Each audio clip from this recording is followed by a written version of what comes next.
Hello दोस्तों, मैं हूं दिनेश केवरा। आप सबका स्वागत है रोजी रोटी के अंदर। हमेशा की तरह बात करेंगे अर्थव्यवस्था पर, अर्थव्यवस्था से जुड़े मुद्दों पर, वो मुद्दे जो हमारी रोजाना की जिंदगी को प्रभावित करते हैं। और बात करने के लिए हमारे परम मित्र श्री नयन पारिक जी आज हमारे साथ मौजूद हैं। नयन जी, स्वागत है आपका। Thank you so much. आशा है आपका स्वास्थ्य अच्छा होगा और घर में सब कुशल मंगल होंगे आपके। बिल्कुल ठीक है, बिल्कुल बराबर है जी। तो दर्शक मित्रों, आज जो हम जिन विषयों के ऊपर बात करने जा रहे हैं, एक तो है एयर इंडिया। अब ऑलमोस्ट फाइनल हो गया है कि हाँ, टाटास खरीद रहे हैं। हालांकि सरकार का कहना है कि ऑफिशियल नोटिफिकेशन में उनको थोड़ा वक्त लगेगा, तो ना डिनायल है ना हाँ है। तो एक तरह से हम कंफर्म समझते हैं कि टाटास के पास ये डील चली गई है। यानी कि 1953 में जब एयर इंडिया टाटा के हाथ से निकली थी, तो अब वो पूरा चक्र काट के 360 डिग्री के बाद वापस आ गई है। 1946 के अंदर इसका नाम चेंज करके एयर इंडिया किया गया था टाटा एयरलाइंस से, और स्थापित उससे पहले हुई थी the डॉयन of aviation of India, Bharat Ratna JRD. Tata के द्वारा। दूसरा मुद्दा जो करेंगे कि आज जो सबको परेशान कर रहा है वो है पेट्रोल प्राइसेस का, डीजल प्राइसेस का, which are again flaring up. और साथ में, जैसे ही हमने पहले बताया था, गैस प्राइसेस के अंदर, नेचुरल गैस प्राइसेस में 62% की वॉपिंग वृद्धि की गई है, which is unprecedented in the recent history. और एक तीसरा पीस लेंगे इसके अंदर हम आज, दुबई एक्सपो 2020। नाम 2020 ही है, लेकिन हो 2021 में रहा है, क्योंकि कोविड की वजह से डिले हुआ है। जैसे टोक्यो ओलंपिक्स 2020 थे, लेकिन हुए 2020 में। तो उसी ढंग से दुबई एक्सपो दुनिया का सबसे शानदार, सबसे बड़ा मेला, व्यापार मेला कह सकते हैं, सांस्कृतिक मेला कह सकते हैं, लोगों के मिलने जुलने के लिए। बल्कि मैं ये कहूंगा कि दुनिया का वैसे सबसे बड़ा मेला तो ओलंपिक्स गिना जाता है, लेकिन व्यापार के मामले में देखा जाए तो शायद ये एक सबसे शानदार उपलब्धि होगी। 6 महीना मेला चलेगा, इसके ऊपर बात करेंगे हम। सबसे पहले बात करेंगे नयन भाई एयर इंडिया की। आखिरकार एयर इंडिया 20 साल की कोशिशों के बाद लगता है कि किसी मुकाम पर पहुंच रही है। बिल्कुल। दो बीड आई है और मेरे ख्याल से एक बीड आप जैसे कह रहे हैं कि वैसे सरकार ने अभी अनाउंसमेंट नहीं किया है, पर लग रहा है कि टाटा के पास ये एयरलाइन की घर वापसी होगी। उन्होंने शुरू जी की थी, फिर जी सरकार ने ले ली थी, और उसके बाद अब मेरे ख्याल से दोबारा सरकार के पास से टाटा के पास ये एयरलाइन जा रही है, ऐसा लग रहा है।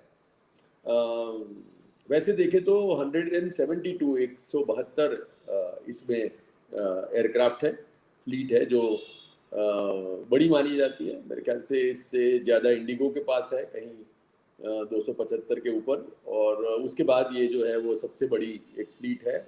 और उसमें 87 जो ऐसे एयरक्राफ्ट है जो उनके खुद के हैं, लीज के नहीं है। और बाकी के 95 कहीं ना कहीं कोई तरीके से लीज पे है उनके पास।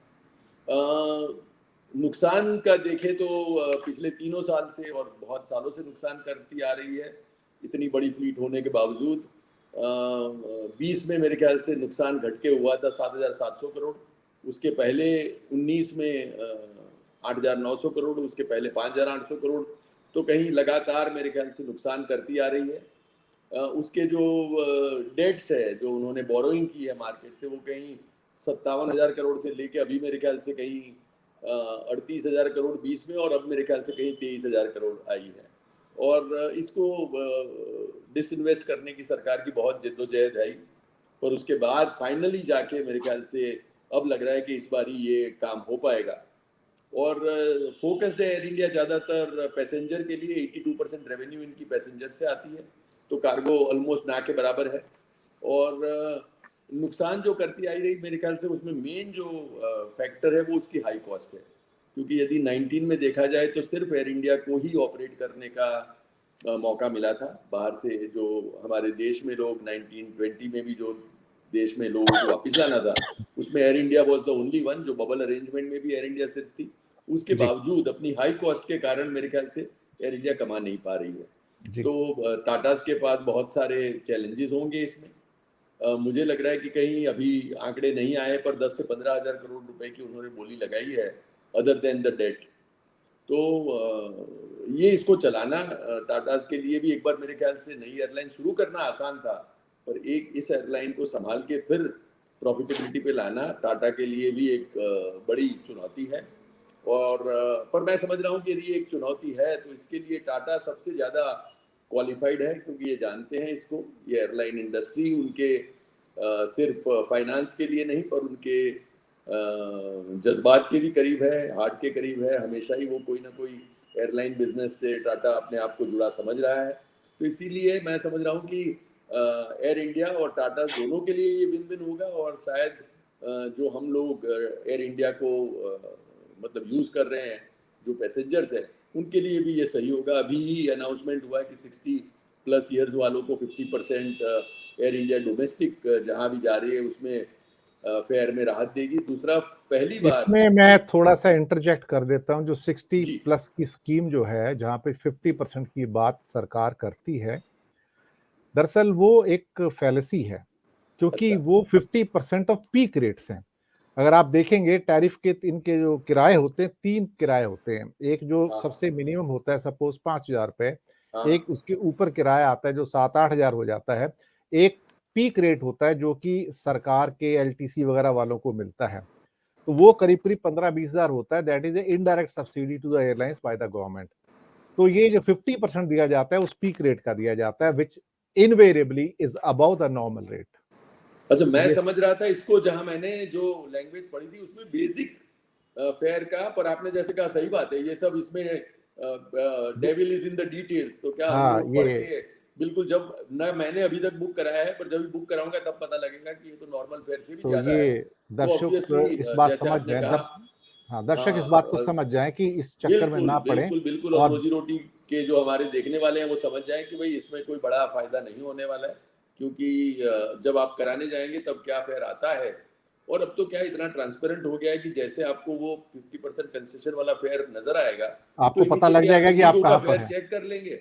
तो इसीलिए मैं समझ रहा हूँ कि सरकार का यदि यही है तो एयर इंडिया ने पता नहीं क्यों किया है। क्योंकि ये जो ऐसी है कि आप ललचा के लोगों को ला तो सकते हैं, पर उसके बाद उनकी जेब से पैसे नहीं निकाल सकते। क्योंकि आपके जैसे स्मार्ट लोग देखने वाले हैं, बाकी के भी हमारे रोजी रोटी देखने वाले स्मार्ट हैं, तो वो देख लेंगे कि भाई ये डिस्काउंट के बाद भी यदि अमाउंट हायर आती है इंडिगो या बाकी की स्पाइस जेट से, तो कोई लेने वाला नहीं है। तो ऐसी जो आपने कहा जैसे डिसेप्टिव प्रमोशन है वो नेगेटिव काम करती है। इनफैक्ट ऐसी तो चीज़ करनी नहीं चाहिए, क्योंकि ये लोग जब जाके देखते हैं कि प्राइस एक्चुअली हायर है तो they feel a little disillusion, they feel कि हम लोगों को थोड़ा सा ललचा के उसके बाद एक डिसीव करने की कोशिश की। तो ऐसे तो बिल्कुल नहीं करना चाहिए, because it has a negative effect instead of a positive impact. जी, तो तो बिल्कुल ऐसे सब मेरे ख्याल से Air India would need to change its own ways of doing business. It will need to understand it from the passengers perspective. और मेरे ख्याल से जो पूरा बदलाव है वो टाटा को अपने तरीके से ये लाना पड़ेगा। बिल्कुल लाना पड़ेगा। और चूंकि एक पीएसयू रही अब तक, तो माइंडसेट भी ऐसा ही हो जाता है, लोग हर चीज के प्रति एश्योर्ड हो जाते हैं। तो उसमें मुझे लगता है कि शायद जो उनका एक्सपीरियंस विस्तारा का है, जो कि काफी बेहतरीन एक्सपीरियंस है क्वालिटी ऑफ सर्विस में या मैन पावर का जो ट्रीटमेंट है उसमें, वो फर्क उसमें लेकर आएगा। और विस्तारा का एक्सपीरियंस जो है, क्योंकि वेरी रिसेंट है, उनके पास भी करीब 40-50 एयरक्राफ्ट हैं अभी, तो जब वो मर्ज होंगे तो वो विस्तारा की कल्चर को ही वहां पर लेके आएंगे। एक तरह से इनडायरेक्टली मुझे ऐसा लगता है उसके अंदर। बिल्कुल हालांकि बिल्कुल। नाम एयर इंडिया रहेगा, पर कल्चर जो आएगी, जो वर्क कल्चर है, विस्तारा की ही होने की संभावना है। दूसरा मुद्दा आते हैं पेट्रोल डीजल गैस प्राइसेस का। और आज एक और भी मुद्दा साथ में था कि पिछले एक महीने में एयर टरबाइन फ्यूल 9% अप होके करीब करीब 73,000 रुपी पर किलोलीटर हो गया है। यानी कि उनका रेट नॉर्मली जो पहले करीब करीब 40-50 रुपया पर लीटर पे था, देखा जाए तो अब बढ़कर 73-74 हो गया, प्लस लोकल टैक्सेस भी उसमें आते हैं कुछ उसके अंदर। तो ETF has become very expensive for the airlines, और लॉस मेकिंग एयरलाइंस के लिए तो ये बहुत बड़ा एक सेटबैक है, क्योंकि वहां भी टैक्सेस काफी हाई हैं। पेट्रोल डीजल में ऐसा है कि पिछले करीब करीब 10 दिनों के अंदर ही 2 रुपए से ऊपर डीजल के रेट बढ़ गए हैं, और पेट्रोल के थोड़े से उससे कम बढ़े हैं, लेकिन वो भी बढ़े हैं। शायद गैस प्राइसेस 62% इंक्रीज हुई है फॉर द टाइमिंग। अभी 10 से 12% पीएनजी और सीएनजी के अंदर इंक्रीज आए हैं, आने शुरू हो गए हैं, दिल्ली में अनाउंस हो गए हैं उस बात के। तो ये लोगों की पॉकेट पे भारी पड़ेगा। और उसके बाद फर्टिलाइजर जो उनसे बनता है, बिजली जो बनती है, उसके ऊपर भी एडवर्स इम्पैक्ट पड़ेगा। तो लगता है कि पेट्रोलियम गैस प्राइसेस जो हैं, वो एक किस्म से सरकार के सिलेबस का पार्ट नहीं है कि वहाँ पर कुछ राहत दी जाए। शायद सरकार देने के पक्ष में भी नहीं है, सोचती भी नहीं है देखा जाए तो। इस पर आपकी टिप्पणी?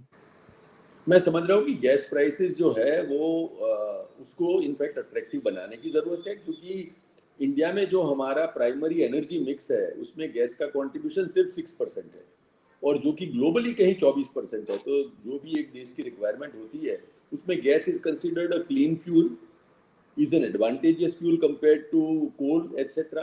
तो मैं समझ रहा हूँ कि उस जो 24% ग्लोबल एवरेज के आसपास हमको जाना हो 6% के अपने रेशियो से, तो I think we would need to do better than this. अभी तो क्या हम लोग प्राइस इतना इसको बढ़ा रहे हैं, तो ऊपर से लोगों के लिए गैस को यूज़ करना और मुश्किल हो जाएगा। आपने कहा जैसे कि प्राइमरीली यूज़ होता है इलेक्ट्रिसिटी बनाने में, तो हमारे घर के जो बिल आते हैं वो शायद अब बढ़ने शुरू हो जाए। फर्टिलाइज़र का यदि दाम बढ़ेगा तो उसके कारण फाइनली फूड ग्रेन तक हम लोगों को जो हम खरीदते हैं, वहाँ कोई ना कोई तरीके से यदि किसान को हमें नहीं पीसना है, तो finally that increase has to pass on to the end user of the food grains. तो हमारे सब पे मेरे ख्याल से जो फूड का इन्फ्लेशन है वो शायद इससे बढ़ सकता है। सिटी गैस डिस्ट्रीब्यूशन, हम लोग जब भी चाय अपनी रखते हैं तब जाके उस पे जो गैस यूज़ करते हैं वो सब पे जाके, और स्टील मैन्युफैक्चरिंग में तो मैं समझ रहा हूँ इंफ्रास्ट्रक्चर प्रोजेक्ट्स वगैरह पे स्टील ऑलरेडी और सीमेंट हाई है, और मेरे ख्याल से ये गैस के प्राइस बढ़ने से ये सब पे एक इन्फ्लेशन का बड़ा चक्र शुरू होगा। और मैं समझ रहा हूँ कि ये जो अक्टूबर से मार्च तक का जो प्राइस निर्धारित हुआ है उसमें सबको, कस्टमर को, हमारे रोजी रोटी देखने वाले को कोई ना कोई तरीके से प्राइस इंक्रीज का kind of they will have to bear the brunt of it. मैं समझ रहा हूँ उसके साथ साथ बॉम्बे में तो मेरे ख्याल से अभी पेट्रोल का दाम कहीं 108 के आसपास चला गया है, 109 रुपए टच करने जा रहे हैं। 109 पे टच कर रहा है। मेरे ख्याल से डीजल का भी कहीं 98 99 के आसपास है। वी तो are just about to touch 100 now.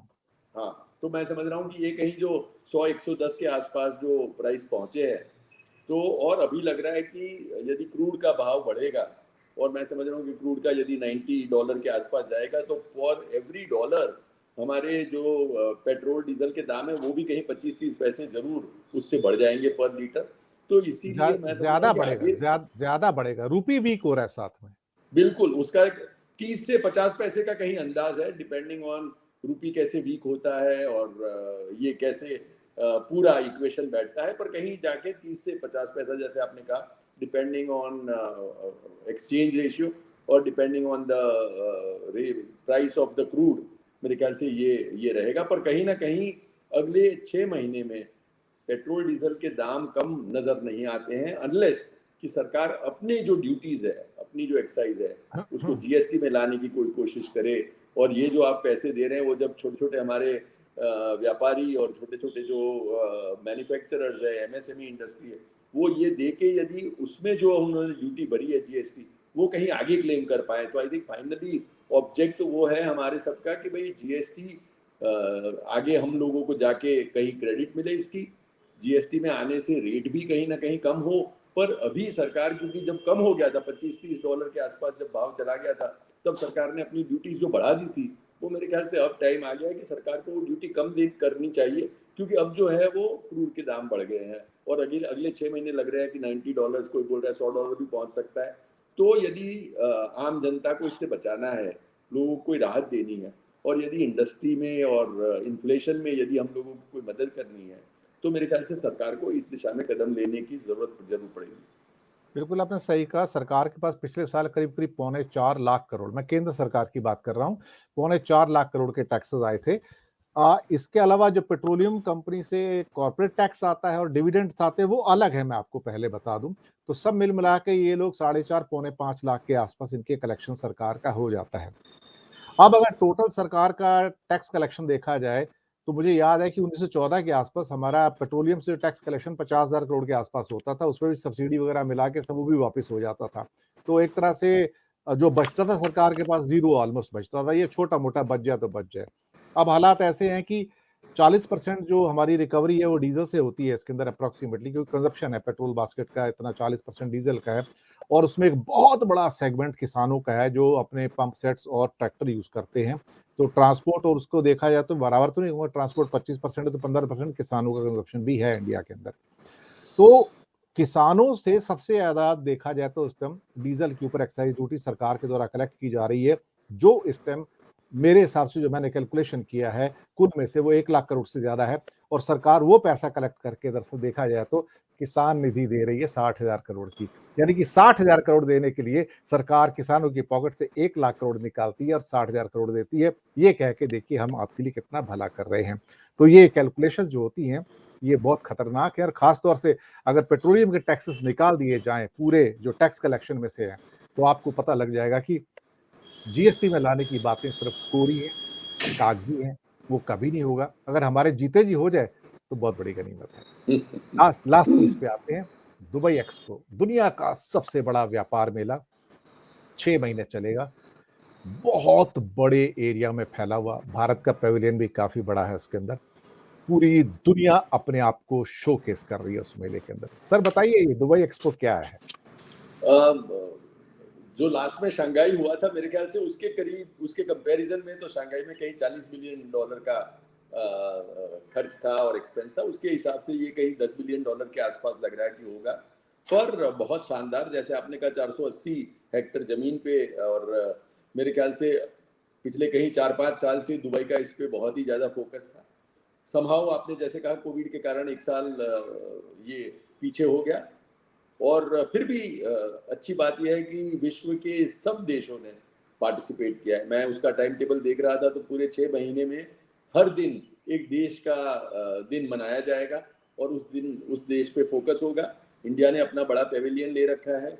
मेरे ख्याल से इसके कारण जो बोल रहे हैं कि जॉब्स क्रिएट ऑलरेडी यूएई में हो चुके हैं, कहीं 3 लाख जॉब्स क्रिएट हुए हैं, कहीं 1 लाख नए होटल के कमरे हुए हैं, तो टूरिज्म बढ़ेगा।